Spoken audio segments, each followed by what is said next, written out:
The autumn wind cut sharp through the main street of Cedar Ridge, Texas. Dust swirled in small whirlwinds, stinging the eyes of anyone caught outside too long. The wooden fronts of the buildings groaned in the dry breeze, their boards sun-faded and weathered by years of hard survival. On the steps of Miller's General Store sat Mary Whitfield, her shawl drawn tight around herself and her little girl. Clara, just 7 years old, leaned against her mother's side. She shivered, though the wool wrapped around her. Mary's stomach knotted at her daughter's small whisper, "Mama, I'm hungry." Her heart broke at the sound. Clara's big blue eyes, so much like her late father's, stared up at her with trust and hope. Mary smoothed back the child's tangled blonde hair, forcing her voice to stay calm. "I know, sweetheart. Just a little longer."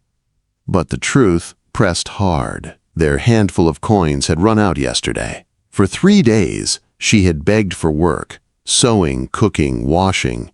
But Cedar Ridge was small, and everyone had their own troubles. Doors closed kindly at first, then firmly. Bootsteps echoed on the boardwalk, steady and heavy. Mary lifted her chin, clutching Clara closer. A tall man was walking toward them, his wide-brimmed hat shadowing a weathered face. His shoulders filled his coat, and the spurs on his boots jingled softly with every step. Ethan Cole had come to town for supplies, as he did every 2 weeks. He could usually pass through without more than a nod to neighbors, but today his eyes caught on the young woman and child huddled against the store. Desperation wasn't rare in Texas, yet there was something about the way this woman held her head high, even as she trembled from hunger and weariness. He tipped his hat. "Ma'am." Mary stiffened. Sir Ethan studied them quietly. The woman was younger than he'd first thought, maybe 25. Dark hair tucked into a plain bun, a dress showing the miles of hard travel.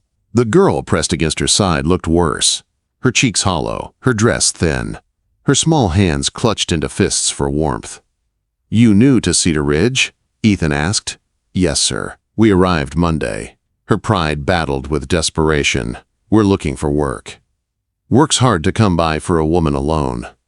"I'm not afraid of hard work," Mary said quickly, steadying her voice. Ethan shifted his weight, as if making up his mind. "Ethan Cole. I run the Double C Ranch, about 5 miles north." Mary waited, her heart thudding with something that felt a lot like hope. He took off his hat, running a hand through dark hair. "I'm a widower. Lost my wife 2 years back. Got a daughter, Sarah. She's 9. I need help raising her, keeping house." His gray eyes locked on hers, voice plain as the dirt under their feet. "Your daughter needs a home. And my bed needs a wife." Mary froze, her face flushing hot. Her arm tightened around Clara. People passing slowed, ears pricking for gossip. "How dare you?" she whispered, standing. "Hear me out." Ethan raised a hand. "I'm not some scoundrel. I mean proper marriage. Legal and right. A home for you and your girl, and a wife for me. Out here, folks do it all the time. Mail-order brides, arranged matches. I'm just putting it plain." Mary sank back onto the step, her legs weak. "You're proposing marriage to a stranger. Strangers don't stay strangers for long when life depends on it." His voice stayed steady, but there was something raw in it too. "I've got 300 acres, cattle, a house with a roof that don't leak. It's not riches, but it's safe. Your girl would have food and schooling, you'd have a place, and I'd have a partner." Clara lifted her head, eyes wide. "Mama, does he really have a house?" Ethan's stern face softened as he looked at her. "I do, little one. With a big kitchen and a fireplace taller than your Mama Mary's chest ached. Her child hadn't eaten in 2 days, and winter was coming fast." She thought of Colorado, of the men her late husband had owed money to, the ones who might still be searching. They couldn't go back. They had nowhere else to go. "I need to think," she whispered. "Fair enough." Ethan reached into his vest and pressed coins into her hand. Mary tried to push them back, but his hand was firm. "Get yourselves a meal at Murphy's. I'll be loading supplies for the next hour. If you want, I'll take you to see the ranch. No promises, no tricks, just come see it." And just like that, he walked away, leaving Mary staring down at the silver in her palm. That evening, after hot stew and bread that filled Clara's belly for the first time in days, Mary found herself climbing into Ethan Cole's wagon. The girl nestled against her side, chattering about the promised fireplace and kittens in barns. "You don't have to decide today," Ethan said as he took the reins. "Just meet Sarah. See the place. If it's not right, I'll bring you back." "No questions asked." Mary nodded, her fingers clutching the edge of the wagon seat. The sun was sinking low, spilling the prairie in gold and shadow. She stole a glance at the man beside her. He wasn't handsome in the polished way of city men, but there was a steadiness about him, a strength like the mountains in the distance. "Why offer this to us?" she asked softly. His eyes stayed on the rutted trail. "Because I know what it is to be alone, and because my girl's running wild without a woman's hand to guide her. And maybe," his voice dropped lower, rougher, "maybe because I'm tired of talking to cattle in the wind." For the first time in months, Mary felt her lips twitch toward a smile. The wagon crested a rise, and Ethan pointed ahead. There it is, the double C Mary's breath caught. A sturdy two-story house stood against the endless sky, smoke rising from its chimney. Not fancy, but solid. The kind of place where roots could grow. For the first time since fleeing Colorado, Mary felt something inside her ease. Beside her, Clara whispered, eyes wide with wonder, "Is this our home now, Mama?" Quote, Mary could only hold her close, torn between fear and hope as the wagon rolled on toward whatever waited next. The wagon rolled to a stop in front of the ranch house, just as the last light of day burned along the horizon. Before Mary could gather her thoughts, the front door swung open. A girl came running out, her dark braids flying. She was tall for 9, sturdy like her father, with the same piercing gray eyes. She skidded to a halt, staring at the strangers climbing down from the wagon. "Papa, who are they?" she asked, her voice curious, not shy. Ethan lifted Clara down carefully, surprising Mary with his gentleness. "Sarah, this is Mrs. Whitfield and her daughter Clara. They'll be visiting a while." Sarah's sharp eyes flicked from her father to Mary, then to Clara. "Are you the new housekeeper?" Papa said. Mary felt heat rise in her cheeks, but Ethan's voice carried a firm note. "Sarah." The girl frowned but said no more. Instead, she studied Clara like a young colt testing a new companion. "How old are you?" 7. Clara whispered, still clinging to Mary's skirt. "I'm 9. Sarah said proudly. "Do you know how to ride?" Clara shook her head. "Well, you'll learn here. Papa says every girl should ride like she belongs on the land." Mary followed them inside, her heart thudding with every step. The house was just as Ethan had promised. Solid walls, a wide hearth, a kitchen that smelled faintly of coffee and wood smoke. It was clean, but plain. No curtains, no flowers, only sturdy furniture, and one photograph of a kind-eyed woman who must have been Ethan's late wife. Ethan busied himself awkwardly in the kitchen. "Coffee for you?" "Milk for the girls." "Coffee is fine," Mary said softly. She sat at the table, watching her daughter slowly loosen her grip as Sarah showed her a carved wooden horse. Their giggles filled the room, soft but full of promise. Finally, Ethan cleared his throat. He set a steaming mug before her, then leaned against the counter, his expression unreadable. "I reckon I should explain myself better than I did in town." Mary wrapped her hands around the mug, waiting. "My wife, Margaret, died of fever 2 years back. We lost a second child that same day." His voice was rough but steady. "Since then, I've managed best I could, but Sarah needs more than a father who barely knows how to braid hair. And this ranch, it needs a woman's touch as much as I do." Quote, "Mary swallowed hard, Mr. Cole. Your offer was." Crude, he finished for her, nodding. "I know it was, but I'm not a man who dances around words. What I meant was simple. I need a partner, a wife, and I'd offer you and your daughter my name, my home, and my protection."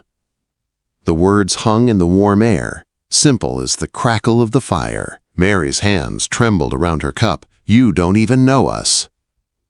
"I know enough," Ethan said. His gray eyes were steady on hers. "You've got pride, but not too much to work. You've got a daughter who trusts you, which tells me the kind of mother you are, and I saw how folks turned you away in town. It wasn't for lack of trying. You're strong, Mrs. Whitfield, stronger than most. That's the kind of woman I need beside me." Mary's throat tightened. No man had spoken to her like that before, not even her late husband, who had offered charm but never steadiness. She thought of Clara's thin shoulders, of the debts left behind in Colorado, of the long, hungry nights that stretched ahead if she refused. "Why us?" she asked at last, her voice barely above a whisper. Ethan's gaze flicked toward his daughter, who was now teaching Clara how to make the carved horse trot across the table. "Because when I saw you sitting there holding your chin up though you had nothing left, you reminded me of Margaret. Not in looks, in spirit. And because I believe a man knows when the right chance crosses his path. I won't let this one ride past." Silence fell, broken only by the girls' laughter. At last, Ethan spoke again, softer now. "Stay tonight, see the ranch tomorrow, meet the hands, see the land. If it doesn't suit, I'll take you back to town myself. But if it does—" He paused, his eyes steady on hers. "Then we'll talk about making this house your home." Mary looked down at Clara, who was smiling for the first time in weeks, her small hands clutching the wooden horse as Sarah chattered beside her. Something inside Mary cracked, fragile but certain. "One night," she whispered, "we'll see what tomorrow brings." Ethan's jaw eased, just a fraction. He tipped his hat slightly, though it was already resting on the counter. Fair enough. That night, as Mary lay awake in the guest room, Clara curled warmly against her. She listened to the wind brushing against the ranch house. The scent of wood smoke lingered in the air, and for the first time since her husband's death, she wondered if maybe, just maybe, there was a place left in this world for her and her daughter. She closed her eyes, torn between fear and hope, knowing that tomorrow's dawn might change everything. Wait, before we move on, what do you think about the story so far? Drop your thoughts in the comments. I'm really curious to know. Morning came early at the Double C Ranch. The rooster's cry rang out across the prairie, followed by the lowing of cattle and the clatter of hooves in the corral. Mary rose quietly, careful not to wake Clara, and peered out the small guest room window. The land stretched endlessly, bathed in the pink light of dawn. For a moment she simply breathed it in, the sight both terrifying in its vastness and comforting in its steadiness. A knock at the door startled her. "Breakfast's ready." Sarah's voice called. "Papa says, come hungry." Mary smiled faintly. She helped Clara dress, and together they went downstairs. The kitchen smelled of bacon and fresh biscuits. Ethan was at the stove, sleeves rolled to his elbows, moving with the efficiency of a man long used to doing things alone. "Morning," he said gruffly, but his eyes softened when they met hers. "Sit. Eat." The girls chattered like old friends, Sarah teaching Clara the names of every horse in the barn. Mary listened, torn between caution and the tug of belonging that pressed heavier with every passing moment. After breakfast, Ethan showed her the ranch. He walked her past the barn, the smokehouse, the chicken coop. 6 men worked the land with him, their nods respectful, when Ethan introduced her as his guest.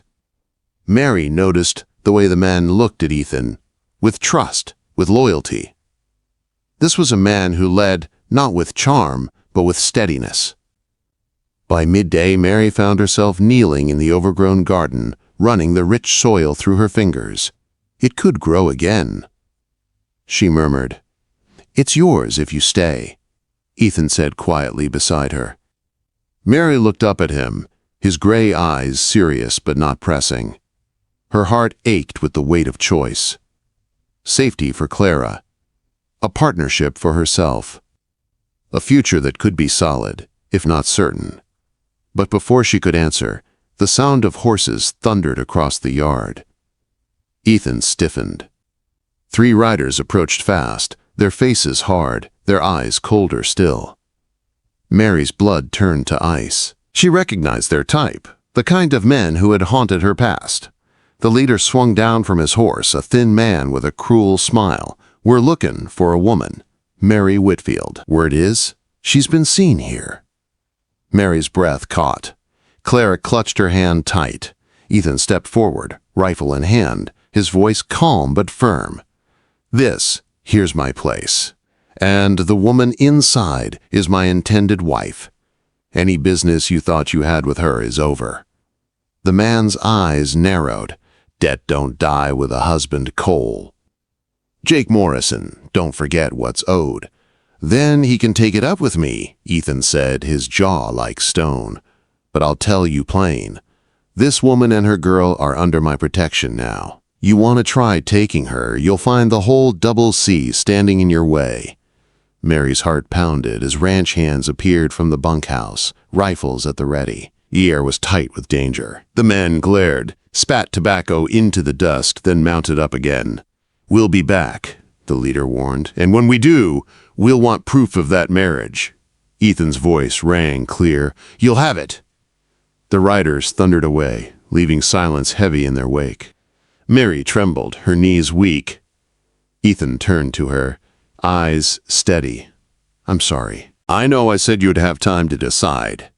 But those men will return.